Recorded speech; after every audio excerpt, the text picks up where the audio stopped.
चलिए, आज की बातचीत एक एक सीधे सवाल से शुरू करते हैं। ईमानदारी से सोचिएगा, आखिरी बार ऐसा कब हुआ था जब दिमाग बिल्कुल शांत था? मतलब सच में शांत। कोई फोन नहीं, कोई कोई टेंशन नहीं, किसी से कोई तुलना नहीं, बस एक ठहराव था, एक क्लैरिटी। ये सवाल सुनने में जितना आसान है ना, मुझे लगता है इसका जवाब उतना ही मुश्किल है। हाँ। और अगर जवाब सोचने में कुछ सेकंड से ज्यादा लग रहे हैं तो समझिए कि आज की हमारी ये चर्चा बिल्कुल सही जगह पर हो रही है। बिल्कुल। और जो सोर्सेज हमारे पास हैं उनका पहला और सबसे जरूरी तर्क यही है कि इसमें इसमें किसी की कोई गलती नहीं है। अच्छा। असली समस्या हम नहीं, बल्कि वो चीज है जिसे लेखक कहते हैं मेंटल पोल्यूशन, मानसिक प्रदूषण। कमाल का शब्द है ये। है ना? जैसे शहरों की हवा में धुआं भर गया है, वैसे ही हमारा दिमाग भी रोज के टॉक्सिक विचारों, दबाव, डर और इस डिजिटल शोर से भर गया है। और इसीलिए आज हम सिर्फ इस समस्या पर बात नहीं करेंगे, बल्कि इसका एक प्रैक्टिकल हल भी देखेंगे। हमारे सोर्सेज एक मानसिक डिटॉक्स का पूरा फ्रेमवर्क देते हैं। मतलब एक ऐसा सिस्टम जो सिर्फ 24 घंटों के अंदर दिमाग को हल्का और साफ महसूस करा सकता है। ये कोई जादू नहीं है, एक सोचा समझा प्रोसेस है। और इस पूरे प्रोसेस की नींव एक बहुत ही शक्तिशाली विचार पर रखी गई है, सही है ना? हाँ, और वो विचार ये है, you are not broken, you are just mentally cluttered. मतलब आप टूटे हुए नहीं हैं, बस आपका दिमाग एक ऐसे कमरे जैसा हो गया है जिसमें सालों से सफाई नहीं हुई और हर तरफ सामान बिखरा पड़ा है। बिल्कुल। तो आज की हमारी पूरी चर्चा इसी बिखरे हुए कमरे को समझने और उसे स्टेप बाय स्टेप साफ करने के बारे में है। तो चलिए इस बिखरे हुए कमरे की हालत को थोड़ा और समझते हैं। सोर्सेज में आज की जिंदगी का एक ऐसा चित्र खींचा गया है जो शायद हम सबको अपना सा लगेगा। सुबह आंख खुलते ही पहला काम होता है फोन ढूंढना। आंखें ठीक से खुलती भी नहीं कि स्क्रीन की वो नीली रोशनी दिमाग पर हमला कर देती है। व्हाट्सएप, इंस्टाग्राम, ऑफिस के ईमेल्स। और ये तो बस शुरुआत है। इसके बाद शुरू होता है असली मानसिक तूफान। काम का प्रेशर, परिवार की उम्मीदें, पैसों की चिंता और सबसे बढ़कर भविष्य का एक अनजाना सा डर। हाँ, लेखक कहते हैं कि हमारा शरीर तो शायद ऑफिस की कुर्सी पर होता है, पर दिमाग एक ही समय में 10 अलग-अलग जगहों पर भाग रहा होता है। सही बात है। वो माजी में की गई गलतियों पर अफसोस कर रहा होता है और भविष्य की उन समस्याओं के बारे में चिंता कर रहा होता है जो शायद कभी आएंगी भी नहीं। और जब दिमाग इस तरह लगातार ओवरलोड रहता है तो जाहिर है इसके कुछ नतीजे भी होते होंगे। बिल्कुल। सोर्सेज इसके 3 बड़े और सीधे नतीजों की बात करते हैं। अच्छा। हाँ, पहला, फोकस का पूरी तरह से खत्म हो जाना। मतलब आप एक जरूरी काम करने बैठते हैं और 5 मिनट के अंदर दिमाग आपको कहीं और ले जाता है। काम घंटों तक खिंचता जाता है क्योंकि ध्यान लगाने की शक्ति ही नहीं बची। दूसरा नतीजा तो और भी आम लगता है। हाँ, दूसरा है छोटी छोटी बातों का बहुत बड़ा लगने लगना।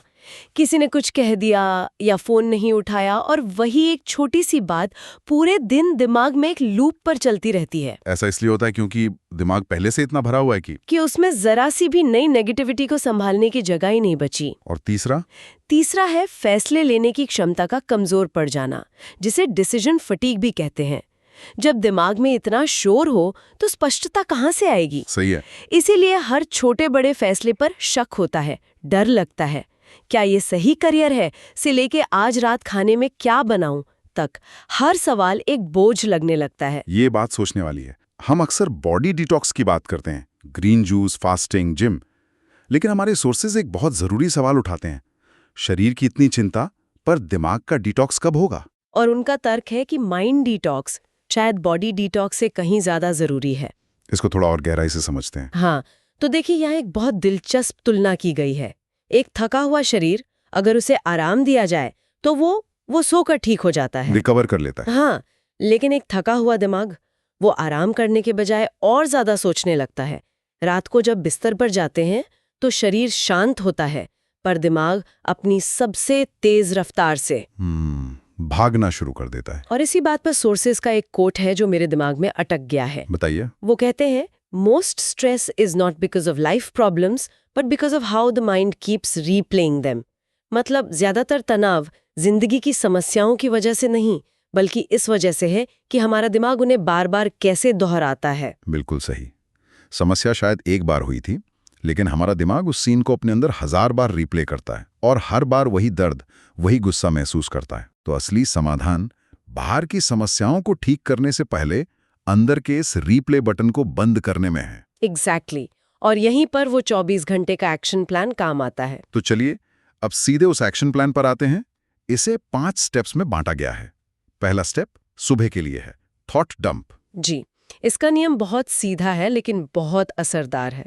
सुबह उठने के बाद पहला काम फोन, टीवी मतलब किसी भी स्क्रीन से दूर रहना है। ओके।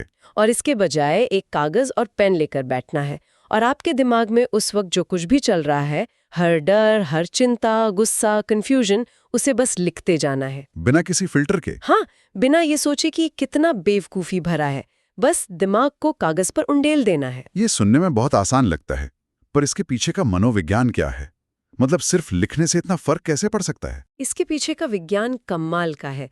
देखिए, जब कोई विचार या डर सिर्फ हमारे दिमाग में होता है तो वो अब्स्ट्रैक्ट होता है, उसकी कोई तय शक्ल नहीं होती और इसीलिए वो बहुत बड़ा और डरावना लगता है। लेकिन जैसे ही आप उसे कागज पर उतारते हैं, आप उसे एक बाहरी वस्तु बना देते हैं। अब वो आपके अंदर का शोर नहीं, बल्कि आपके सामने रखा एक टेक्स्ट है। ये कमाल की बात है। मतलब ये सिर्फ दिमाग को खाली करने का तरीका नहीं है, बल्कि विचारों से अपनी पहचान को अलग करने का पहला कदम है। आपने बिल्कुल सही पकड़ा। जब तक वो अंदर है, वो मैं हूं। कागज पर आते ही वो एक विचार बन जाता है। वाह! और इसीलिए लेखक एक बहुत शक्तिशाली बात कहते हैं, a thought written down loses 50% of its power. लिखा हुआ विचार अपनी 50% शक्ति उसी पल खो देता है। ठीक है, तो सुबह हमने अपने अंदर के शोर को कागज पर उतार दिया। इसके बाद आता है दूसरा स्टेप, जिसे सोर्सेस कहते हैं, सबसे शक्तिशाली और सबसे दर्दनाक। हाँ, डिजिटल फास्ट। मुझे दर्दनाक शब्द सुनकर थोड़ी हंसी भी आ रही है और डर भी लग रहा है। दर्दनाक इसलिए क्योंकि यह हमारे उस आदत पर सीधा हमला करता है जिसके हम एक तरह से गुलाम बन चुके हैं। नियम बहुत साफ है। दिन के 6 से 8 घंटे के लिए कोई सोशल मीडिया स्क्रॉलिंग नहीं, कोई यूट्यूब वीडियो नहीं, कोई बेवजह की न्यूज़ ब्राउजिंग नहीं, सिर्फ जरूरी कॉल्स। सोर्सेस का एक वाक्य है इस पर जो बहुत सख्त लेकिन सच्चा है। कौन सा? Your mind cannot detox while your phone keeps poisoning it. आपका दिमाग तब तक साफ नहीं हो सकता जब तक आपका फोन उसे लगातार कचरे से भरता रहे। बिल्कुल। लेकिन एक मिनट, 6 से 8 घंटे, ये सुनने में तो अच्छा लगता है, पर क्या ये आज की दुनिया में प्रैक्टिकल है? अगर किसी का काम ही ऑनलाइन है या जिसे परिवार से जुड़े रहना है, वो क्या करे? ये बहुत जरूरी सवाल है और सोर्सेज इसे नकारते नहीं है। उनका कहना है कि अगर ये संभव नहीं है तो इसे अपनी जरूरत के हिसाब से बदलें। जैसे कि शायद आप एंटरटेनमेंट फास्ट कर सकते हैं, मतलब सिर्फ काम से जुड़े ऐप्स इस्तेमाल करेंगे, सोशल मीडिया और न्यूज़ ऐप्स बंद।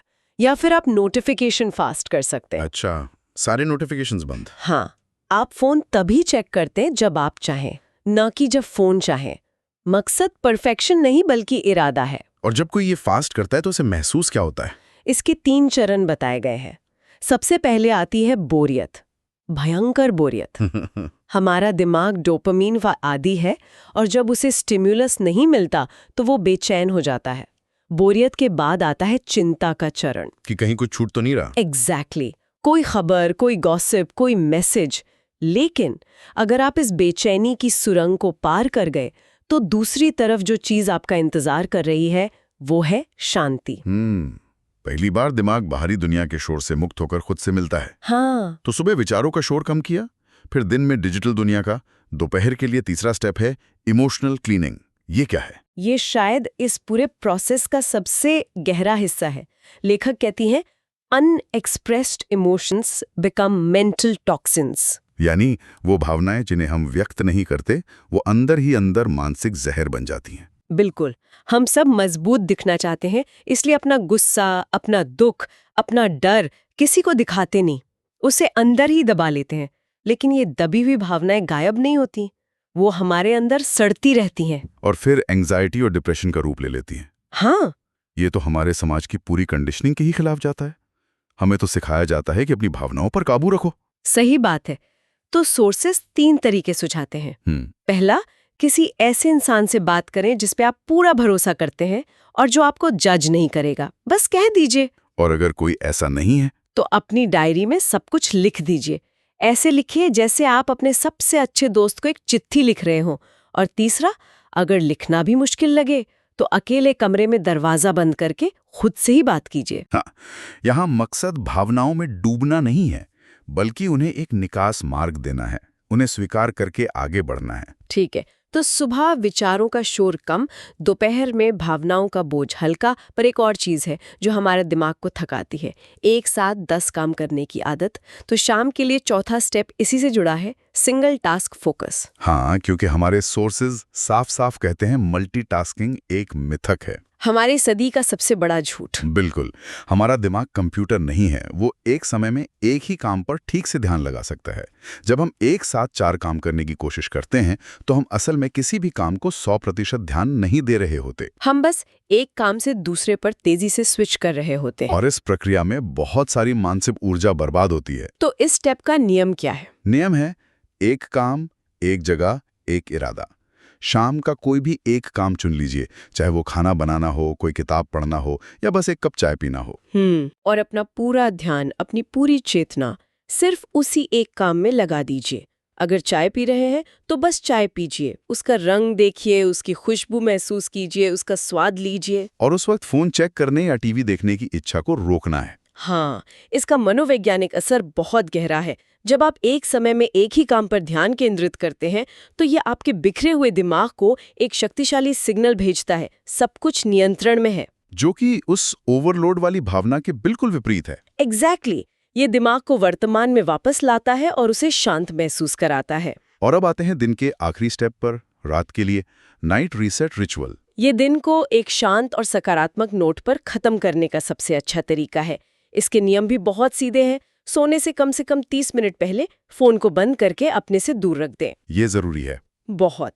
कमरे में रोशनी धीमी कर दे और एक डायरी में या बस मन में ऐसी 3 चीजें सोचें या लिखें जिनके लिए आप उस दिन आभारी महसूस करते हैं। ये कुछ भी हो सकता है। कुछ भी।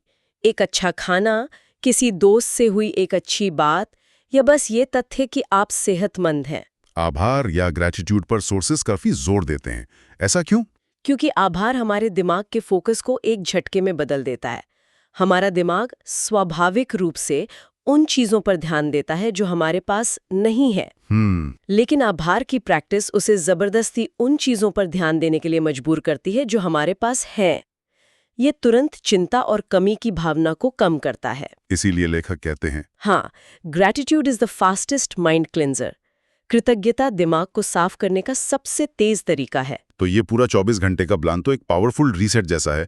लेकिन सबसे बड़ा सवाल ये है कि अगले दिन क्या सोर्सेस इसे एक आदत बनाने के बारे में भी कुछ बताते हैं? बिल्कुल, और ये सबसे जरूरी हिस्सा है। ये एक दिन का डिटॉक्स एक इमरजेंसी बटन की तरह है, लेकिन असल बदलाव तब आता है जब हम इसे अपनी जिंदगी का हिस्सा बना लेते हैं। तो क्या आदतें हैं? इसके लिए 4 प्रमुख आदतें बताई गई हैं। पहली, रोज 10 मिनट की चुप्पी। बिना फोन, बिना संगीत, बस आंखें बंद करके अपने विचारों के साथ बैठना। सिर्फ 10 मिनट?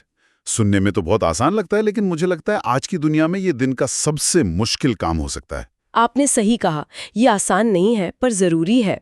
दूसरी आदत है सीमित डिजिटल उपयोग। एक नियम बना लें, सोने से 1 घंटा पहले और उठने के 1 घंटा बाद कोई स्क्रीन नहीं। ये बुकएंड तकनीक। हाँ, ये आपके दिन की शुरुआत और अंत को शांत बनाती है। और बाकी 2 आदतें? तीसरी है हर दिन सिर्फ एक प्राथमिकता तय करना।